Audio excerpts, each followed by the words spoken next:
Ads વિશે માહિતી મેળવી બાળકો ખૂબ જ આઈએમપી ટોપિક છે અને ઘણીવાર બોર્ડ એક્ઝામમાં પણ પૂછાય છે અને નીટ અને ગુજકેટ લેવલની દ્રષ્ટિએ પણ એમસીક્યુ ઘણા હોય છે. તો એની અંદર આપણે વાત કરીએ, બરાબર. તો અહીંયા ટોપિકનું નામ લખીએ પહેલાં એડ્સ, બરાબર. હવે તેના નામ ઉપરથી ફૂલ ફોર્મ સમજે અને તેના નામ ઉપરથી આપણે માહિતી મેળવીએ તો કે એડ્સ કહેવાય પડે. તો કે એની અંદર લખીએ એક્વાયર્ડ, ફૂલ ફોર્મ પહેલા લખીએ એક્વાયર્ડ ઇમ્યુનો ડિફિશિયન્સી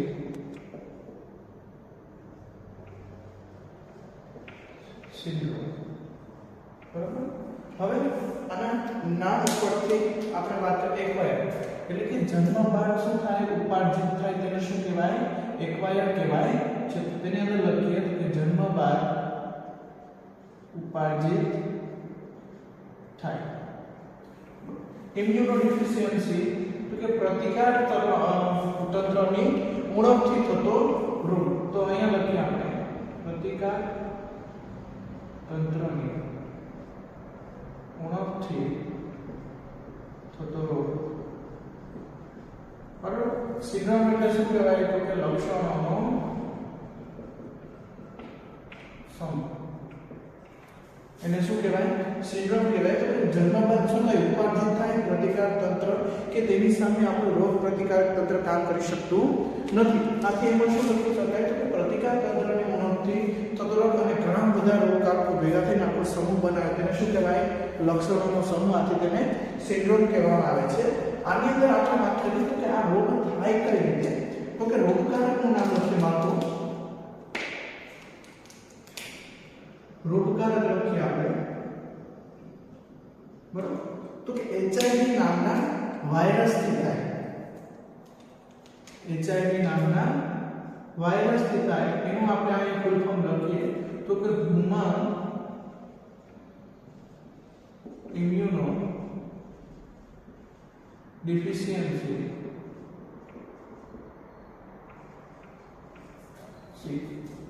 વાયરસ કે જે શું થાય તો કે આના દ્વારા રોગ થાય. સૌપ્રથમ જે એચઆઈવી નો કેસ હતો 1981 ની અંદર નોંધવામાં આવેલો હતો. તે ડિટેલ આપણે અહીંયા લખીએ તો કે સૌપ્રથમ એડ્સ નામના રોગનો કેસ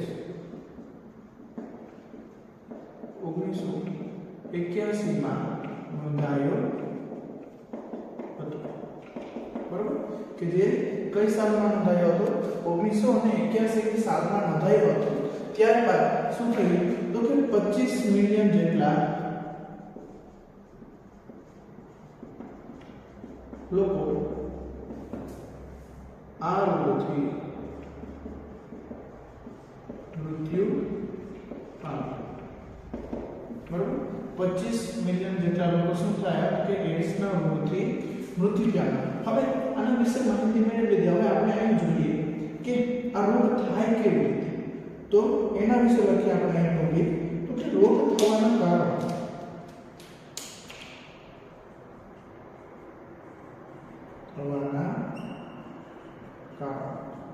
તો એની અંદર વાત કરીએ આપણે તો કે જે રુધિરાદાન છે, બ્લડ બેંક છે, તેની અંદર કોઈ ચેપી વ્યક્તિને તેને શું કર્યું, બ્લડ ડોનેશન કર્યું.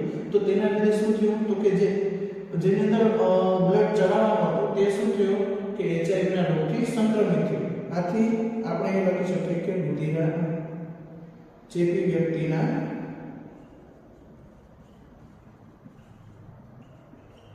રુધિરાદાન દ્વારા, બરાબર. પછી આગળ લખીએ તો કે જે ચેપી માત્રા છે તેના દ્વારા શું થાય તો ગર્ભસ્થ શિશુની અંદર આવે. તો કે ચેપી માત્રા દ્વારા ગર્ભસ્થ શિશુ અથવા જે શિશુમાં આવેલો હોય તે. આગળ વાત કરીએ તો કે સોય તથા સિરિંજના ઉપયોગ કેવી રીતે તો કે જો મોસ્ટલી ડ્રગ્સ અને જે નશાકારક પદાર્થો તેમાં સોય અને સિરિંજનો ઉપયોગ કરવામાં આવે છે. ધારો કે કોઈ ચેપી વ્યક્તિ હતું એને ઇન્જેક્શન દ્વારા કોઈ પણ નશાકારક પદાર્થ લીધો, બરાબર. હવે તે જ ઇન્જેક્શન દ્વારા સ્વસ્થ વ્યક્તિએ જે પદાર્થ લીધો તેની અંદર શું થાય કે એક જ સિરિંજ દ્વારા બંને વ્યક્તિએ લીધું, આથી તેની અંદર ચેપ લાગવાની શક્યતા વધુ હોય છે. આગળ વધીએ આપણે તો કે એક જે ચેપી વ્યક્તિ સાથે જાતીય સમાગમ દ્વારા શું થાય તો કે એડ્સ નો રોગ થવાના શક્યતા રહે છે. તો એમાં લખીએ આપણે ચેપી વ્યક્તિ સાથે જાતીય સમાગમ દરમિયાન. હવે અહીંયા આપણે નોંધ લખીએ બાળકો, નોંધ લખીએ કે જે એડ્સ રોગ છે તે શું છે તો કે તે માત્ર ને માત્ર દેહ જળ પ્રવાહી દ્વારા ફેલાય છે, ભૌતિક સંપર્ક દ્વારા ફેલાતો નથી. તો તે અહીં આપણે ડિટેલ એડ કરીએ તો કે જે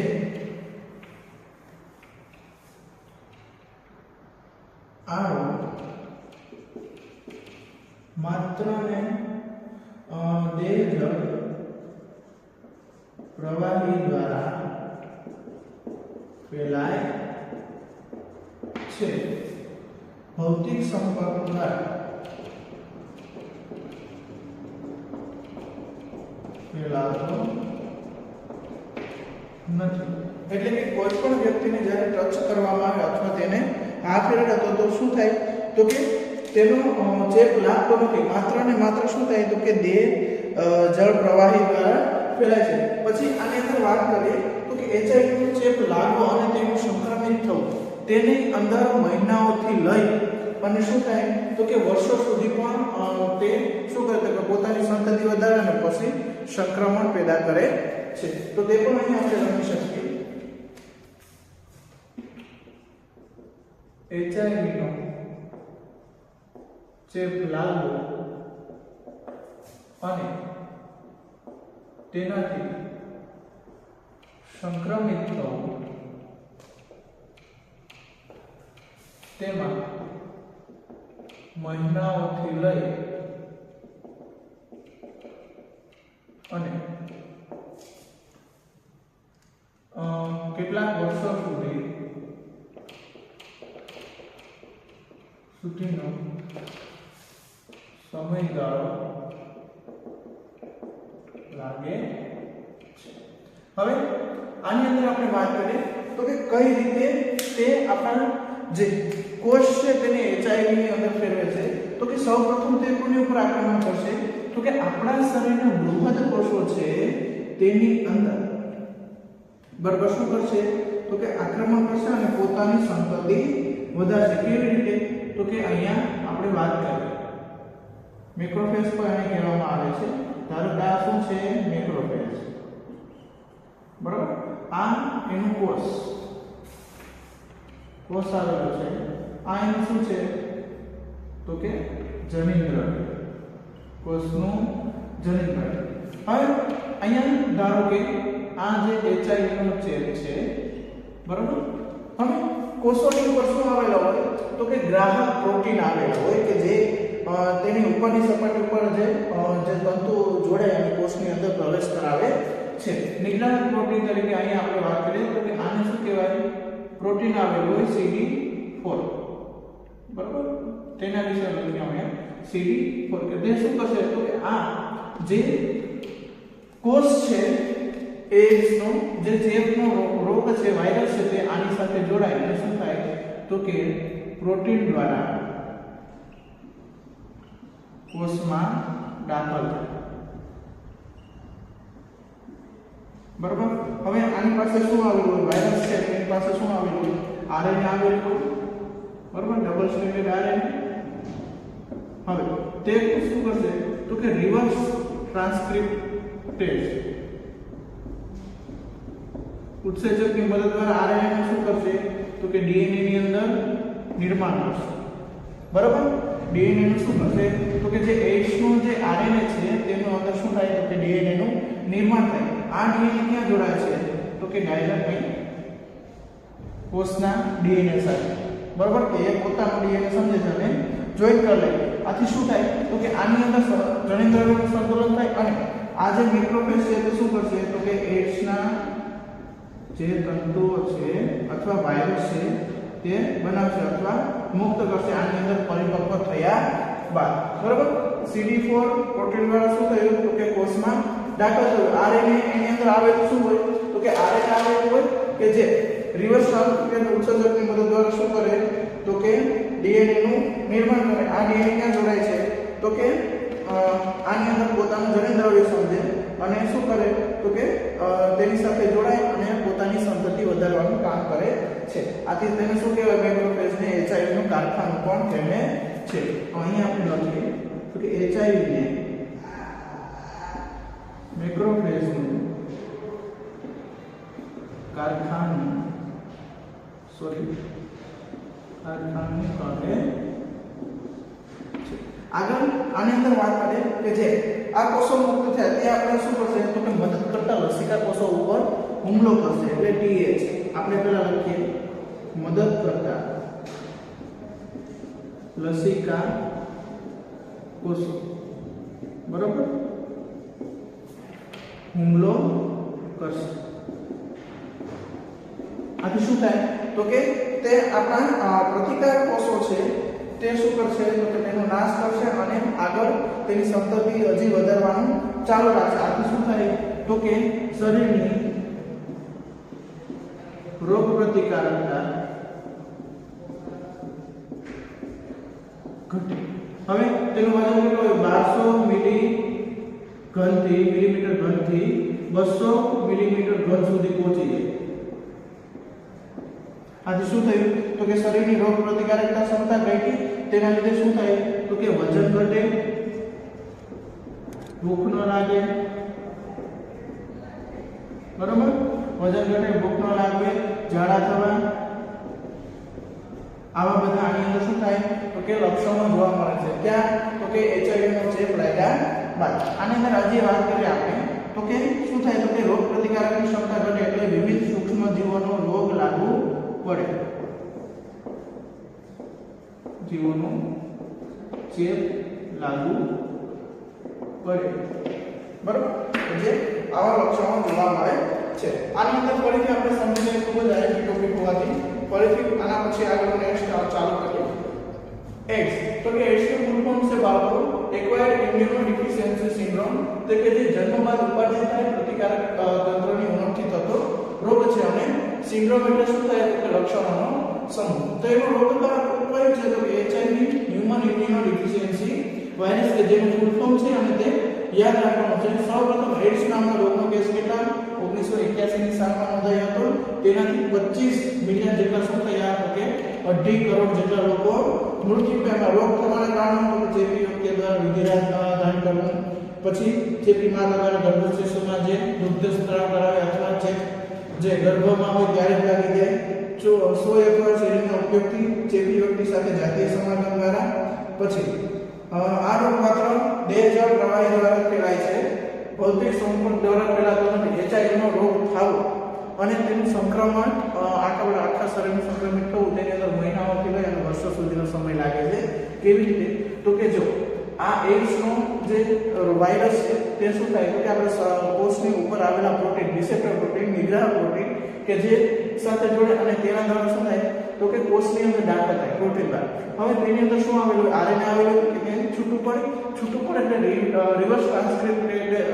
રિવર્સ ટ્રાન્સક્રિપ્ટેડ ઉત્સેચકના દ્વારા શું કરે છે તો કે તે RNA માંથી DNA માં રૂપાંતર થાય આ DNA શું તો કે જે કોષ છે તે પોતાનું સમજી અને અંદર ખેંચી લે અને શું થાય તો કે તેની અંદર સતત વૃદ્ધિ કરે કોણ તો કે HIV વાયરસ અને આથી તેને શું કહેવાય તો કે મેક્રોફેજ છે બૃહદ કોષો છે તેને HIV નું કારખાનું કહે છે કારણ કે તેની અંદરથી HIV ના અણુઓ ઉત્પન્ન થતા હોય છે આગળ લખીએ તો કે તેને અહીં લખી દીધું મદદ કરતા લસિકા કોષો ઉપર હુમલો કરે બરાબર જેને શું કહેવાય TS કોષો કહીએ છીએ આપણે તો કે આની અંદર શું કરશે તો કે જે આ કોષો ઉત્પન્ન છે TS કોષો ઉપર હુમલો કરશે આથી શરીરની રોગ પ્રતિકારકતા ઘટે એનું વજન કેટલું થાય તો 1200 મિલીમીટર ઘન છે હતું તેથી 200 મિલીમીટર સુધી ઘન સુધી પહોંચી ગયું. આથી શું થાય તો કે રોગ પ્રતિકારકતા ઘટી અને વજન ઘટે, ભૂખ ન લાગે, ઝાડા થાય એવા લક્ષણો જોવા મળે.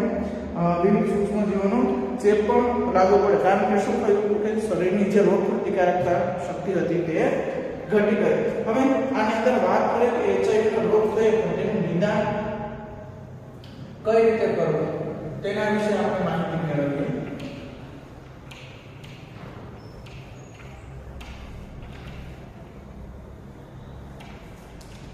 એનું નિદાન બરાબર કે આપણે ખબર કેવી રીતે પડે તો કે એલિઝા નામની ટેસ્ટ દ્વારા. બરાબર, એલિઝા એનું ફૂલ ફોર્મ લખીએ એન્ઝાઇમ લિંક ઇમ્યુનો સોર્બન્ટ એસિડ. બરાબર, કે જે શું છે આનું ફૂલ ફોર્મ છે જે તમારે યાદ રાખવાનું છે. એના દ્વારા શું થાય તો કે એચઆઈવી નો આપણે ખબર પડે છે.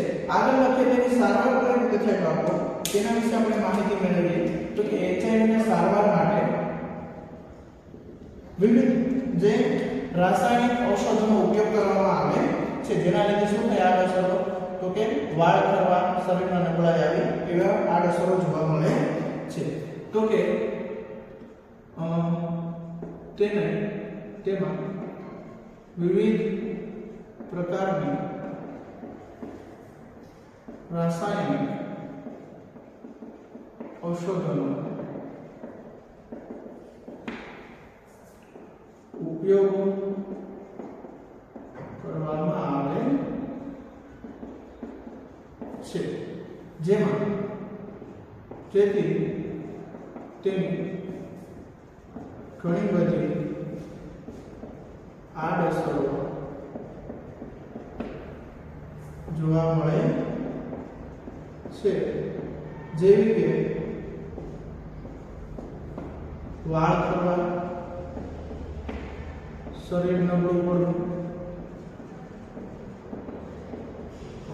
બરાબર, કે જે શું થાય તો કે તેની સારવાર માટે આખું અપ્લાય કરવામાં આવે જેથી આખું શરીર શું કરે છે તો કે વાળ ખરવા, શરીરનું નબળું પડવું એવા બધા લક્ષણો જોવા મળે છે. હવે એચઆઈવી ના રોગથી બચવા માટેના ઉપાયો વિશે આપણે વાત કરીએ તો આની અંદર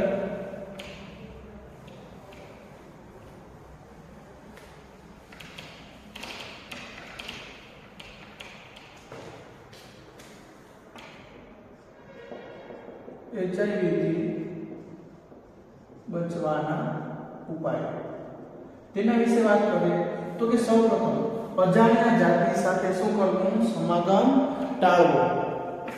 અજાણ્યા વ્યક્તિઓ સાથે જાતીય સમાગમ ટાળવો. બરાબર. બીજું તો કે હંમેશા શું કરવું? નિરોધનો ઉપયોગ કરવો.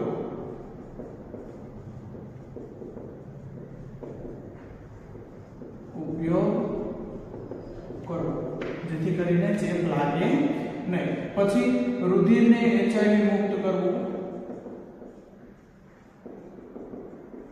મુક્ત કરવું.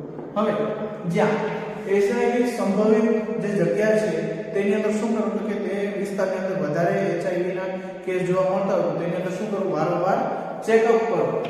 તો જેના લીધે શું થાય કે આપણે રોગને અટકાવી શકીએ. તો કે એચઆઈવી સંભવિત ક્ષેત્રની અંદર વારંવાર ચેકઅપ કરો. બરોબર, જેથી કરીને અમુક હદ સુધી શું થાય તો કે આપણે તેનું શું કરીએ? રોકાણ કરી શકીએ. નશાકારક પદાર્થોનો દુરુપયોગ ટાળવો.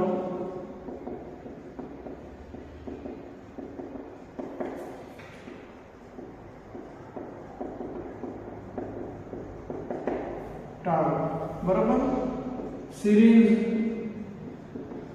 અને સોયને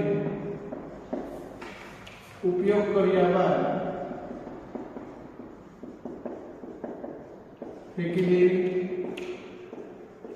બરાબર, આ બધા જે ઉપાયો છે તે શું કરે HIV થી બચવાના ઉપાયો છે. હવે જે HIV નો ચેપ છે તે ખૂબ જ ખરાબ દ્રષ્ટિએ જોવા મળે છે. આથી જે વ્યક્તિ ચેપી થયેલો છે તેને શું થાય તો કે તેને સામાજિક કલંકનો ડર લાગે કે લોકો મારા વિશે શું વિચારશે. તો તેના માટે જાગૃતિ લાવવા માટે 3 સંસ્થાઓ કાર્યરત છે. તેના વિશે આપણે માહિતી મેળવીએ. અહીં એક ટોપિક રહ્યો છે બાળકો, તો કે જો લક્ષણો જોવા મળે તો ડોક્ટરની પાસે વહેલા સારવાર લેવી. બરાબર, જેથી કરીને શું થાય આપણે નિદાન કરી શકીએ. હવે તેની અંદર વાત કરીએ કે જે અવગણના કારણે ન મળે ટેક્સ્ટની અંદર આપેલું છે કે જે રોગ થયેલો છે તેને શું થાય છે તો સામાજિક કલંકનો ડર લાગે કે લોકો મારા વિશે શું વિચારશે. પણ જે ચેપ છે તે દેહજળ પ્રવાહિત થાય તો તેને અંદર ઘણી એવા કિસ્સાઓ છે કે જેના લીધે HIV નો કેસ થતો હોય. તો તેની અંદર જાગૃતિ લાવવા માટે શું કરે છે તો કે 3 સંસ્થાઓ કાર્યરત છે. WHO, તેની અંદર આપણે વાત કરીએ વર્લ્ડ હેલ્થ ઓર્ગેનાઇઝેશન. બરાબર, કે જે શું કરે છે આની અંદર જે HIV નો છે તેને જાગૃતિ લાવવાના કાર્ય કરે છે. પછી આપણે વાત કરીએ NACO અને NGO. આની અંદર વાત કરીએ તો કે national AIDS control organisation. NACO નું આપણે વાત કરીએ કે નેશનલ એડ્સ કંટ્રોલ ઓર્ગેનાઇઝેશન. બરાબર, આની અંદર વાત કરીએ તો કે નેશનલ NGO પણ આની અંદર કાર્યરત છે. તો એનો લક્ષ્ય નેશનલ ગવર્નમેન્ટ ઓર્ગેનાઇઝેશન કે જે શું કરે છે જાગૃતિ લાવવાના કાર્યો કરે છે, જેથી કરીને લોકોને સાચી માહિતી મળે અને તે શું કરે તો કે વહેલું નિદાન કરાવી અને રોગ મુક્ત થઈ શકે. આની અંદર ખાસ યાદ રાખીએ કે જે એઇડ્સ નો રોગ માટે ઉપયોગમાં લેવાતી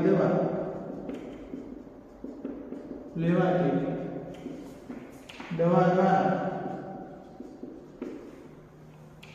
શું થાય તો કે અમુક સમય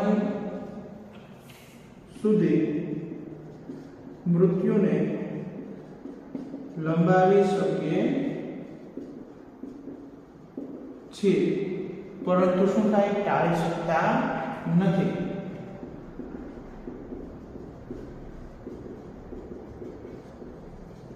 કારણ કે જે વ્યક્તિને એઇડ્સ નો ચેપ લાગ્યો તેની મૃત્યુ નિશ્ચિત છે, પરંતુ જે દવાનો ઉપયોગ થાય છે તેના લીધે શું થાય કે અમુક જે તેનો મૃત્યુનો ટાઈમ છે તેના થોડોક લંબાવી શકીએ, પરંતુ તેને રોકી શકતા નથી. તેનું મૃત્યુ થશે જ.